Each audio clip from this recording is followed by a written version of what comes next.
જમ્મુ કાશ્મીરના શોપિયામાં 3 આતંકીને ઠાર કરવામાં આવ્યા છે।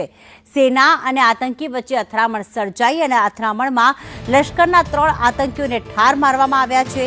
સેનાએ સમગ્ર વિસ્તારને કોર્ડન કર્યો છે તો હજુ કેટલાક આતંકીઓ ત્યાં ફસાયા હોવાની એટલે કે છુપાયા હોવાની વાત ક્યાંક સામે આવી રહી છે।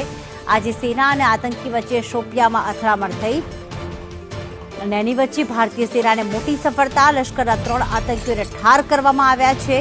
લશ્કરના આ 3 આતંકીઓ હતા જેને ઠાર કરવામાં આવ્યા છે, જે છેલ્લા કેટલાય સમયથી જમ્મુ કાશ્મીરના શોપિયામાં આતંકી ગતિવિધિઓમાં વધારો થયો છે। ભારતીય સેના પણ ચુસ્ત બંદોબસ્ત સાથે ત્યાં તૈયાર છે અને આતંકીઓનો સામનો કરી રહી છે અને અથડામણ સર્જાઈ અને 3 આતંકીઓને ઠાર કરવામાં આવ્યા છે, જે લશ્કરે તૈયબા સાથે સંકળાયેલા હતા, આતંકવાદી પ્રવૃત્તિઓને અંજામ આપતા હતા અને હજી પણ કેટલાક આતંકીઓ ત્યાં છુપાયા હોવાની આશંકા છે।